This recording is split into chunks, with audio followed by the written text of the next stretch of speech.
Bom dia, pessoal. Hoje a gente vai trabalhar com um fato muito marcante, que foi um grande marco civilizatório, um grande avanço para o nosso país, que diz respeito à abolição da escravidão, que ocorreu sob a égide ainda do Segundo Reinado, mas assinada pela Princesa Isabel. E a gente vai inserir as vibrações do campo do Brasil desse acontecimento tão importante na nossa oração de hoje. Mais uma vez, a respeito do diálogo que o Cristo teve com Dom Pedro II antes dele reencarnar, como isso já estava previsto para acontecer no reinado dele. Procura aliviar os padecimentos daqueles que sofrem nos martírios do cativeiro, cuja abolição se verificará nos últimos tempos do teu reinado. Informação do Humberto de Campos. Então, Dom Pedro II veio, além da questão da pacificação, veio para que no final do seu reinado ele desse essa grande contribuição para o nosso país ficar livre dessa chaga, dessa grande mancha que foi a escravidão. O Brasil prosseguia na sua marcha evolutiva sob a carinhosa direção de Dom Pedro II.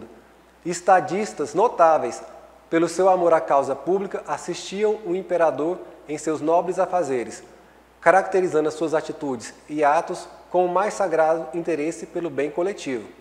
Haviam terminado os movimentos bélicos da guerra com o Paraguai e o país voltava a respirar os ares da esperança. Então, nessa época e nos anos posteriores, todos os espíritos cultos da pátria se levantaram com desassombro para amparar o movimento abolicionista. Foi uma programação do alto que foi executada.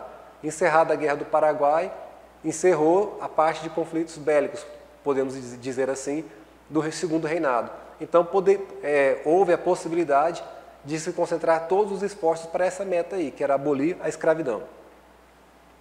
As falanges de Ismael contavam com colaboradores decididos no movimento libertador, quais Castro Alves, Luiz Gama, Rio Branco e Patrocínio. A própria Princesa Isabel, cujas tradições de nobreza e bondade jamais serão esquecidas no coração do Brasil, viera ao mundo com a sua tarefa definida no trabalho abençoado da abolição.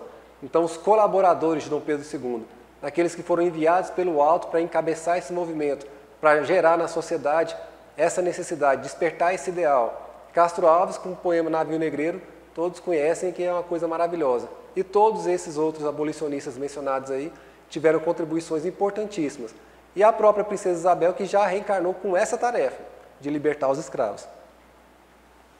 Dom Pedro se reconfortava com essas doutrinações das massas, no seu liberalismo e na sua bondade de filósofo. Desejaria antecipar-se ao movimento ideológico, decretando a liberdade plena de todos os escravos. Mas os terríveis exemplos da guerra civil que ensanguentaram os Estados Unidos da América do Norte durante longos anos na campanha abolicionista faziam-no recear a luta das multidões apaixonadas e delinquentes. Foi, pois, com especial agrado que acompanhou a deliberação de sua filha de sancionar a 28 de setembro de 1871 a Lei do Ventre Livre, que garantia no Brasil a extinção gradual do cativeiro, mediante processos pacíficos. Seu grande coração, no âmbito das suas impressões divinatórias, sentia que a abolição se faria nos derradeiros anos do seu governo. Derradeiros anos, conforme a informação do próprio Cristo. Então, Dom Pedro II, o que diz Humberto de Campos, é que se dependesse dele, ele já faria de imediato. Mas ele ponderou, porque nos Estados Unidos teve uma sangrenta guerra civil contra quem era a favor e contra a abolição. Ele ficou com receio que isso pudesse acontecer aqui também. Fez a opção, então, para que essa abolição se desse de forma gradual. Então, primeiro, em 1850, houve a proibição do tráfico internacional de escravos. Em 1871, a Lei do Ventre Livre, ou seja, todos os filhos de escravos já nasciam libertos. Depois veio a Lei dos Sexagenários, que eram aqueles que tinham mais de 65 anos, estavam libertados também da escravidão. Então, foi um processo gradual.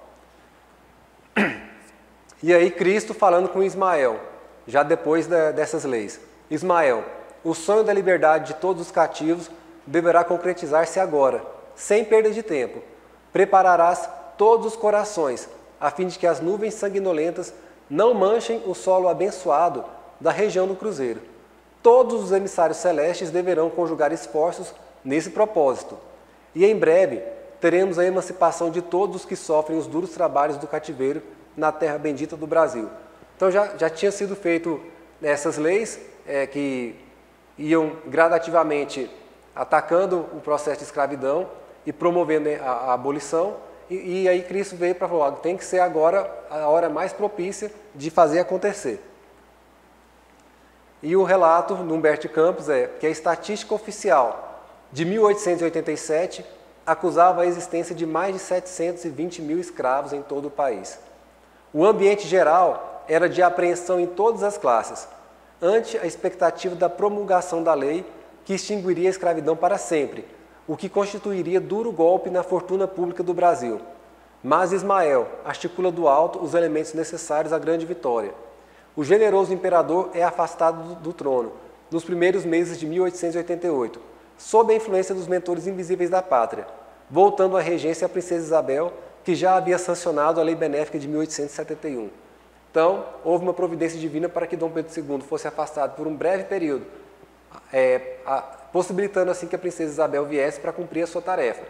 E havia uma resistência forte, porque era uma mão de obra gratuita, essa mão de obra escrava, que principalmente o pessoal que trabalhava na lavoura do café, os grandes fazendeiros, não queria abrir mão. Tinha uma resistência grande. Então precisava da princesa Isabel agir de forma rápida para evitar que tudo isso aí pudesse impedir e atrasar ainda mais o processo. Por isso que os abolicionistas compreendem que lhes chegara a possibilidade maravilhosa. E a 13 de maio de 1888 é apresentada à regente a proposta de lei para a imediata extinção do cativeiro. Lei que Dona Isabel, cercada de entidades angélicas e misericordiosas, sanciona sem hesitar, com a nobre serenidade do seu coração de mulher. Nesse dia inesquecível, toda uma onda de claridades compassivas descia do céu sobre as vastidões do norte e do sul da pátria do Evangelho. Ao Rio de Janeiro afluem multidões de seres invisíveis, que se associam às grandiosas solenidades da abolição. Junto do espírito magnânimo da princesa permanece Ismael, o próprio Ismael veio, com a bênção da sua generosa e tocante alegria. O marco divino da liberdade dos cativos erguia-se na estrada da civilização brasileira, sem a maré incendiária da metralha e do sangue. Então a princesa Isabel cumpriu a sua tarefa, assinou a Lei Áurea e a partir disso grandes grupos de espíritos superiores vieram para celebrar esse acontecimento. De norte a sul do país vieram comemorar esse grande marco civilizatório do país. E dessa forma aboliu para sempre essa questão, essa mancha da escravidão. E aqui uma mensagem da própria princesa Isabel, já depois de desencarnada, que ela ditou para o médium Carlos Mirabelli, que eu trouxe um fragmento. O que eu fiz para libertar os escravos? Se eu não fizesse, alguém ainda teria sido capaz de fazer. Neste momento já não sou Isabel, eu não tenho sexo, eu estou presente eu mesma, eterna e imortal, não sabendo a data do meu nascimento, e certamente para mim a morte não existe mais. Oro a Deus para que esteja sempre com vocês, para sempre ajudá-los a encontrar o caminho certo, ou seja, distinguir entre o bem e o mal, pois os que são manchados pelo mal não entrarão no reino dos céus. Então ela veio ditar essa mensagem aí para confirmar que ela teve a redenção. Nessa mesma mensagem, quem tiver o livro do Mirabelli para ler, não foi possível colocar devido à nossa escassez de tempo, Dom Pedro II, que se manifestou na mesma data, confirma que por ela ter decretado o fim da escravidão, ela pôde se libertar da escravidão, digamos assim, de ter que habitar no planeta Terra. Foi quando ela alçou as esferas superiores das dimensões mais avançadas. Então, o foco da oração: gratidão e reverência à princesa Isabel e a todos os abolicionistas que contribuíram para essa emancipação. E também inserir no campo do Brasil vibrações de inclusão, a fim de que os negros cada vez mais ocupem espaço em nossa sociedade, porque houve a libertação sem uma política de integração. A gente vai aproveitar esse momento para que haja movimentos nesse sentido, a fim de que os negros possam, enfim, estarem presentes, ocupando os espaços públicos, para que haja cada vez mais a correção desse erro histórico. Então, às 11 horas, a gente começa. Obrigado, até lá.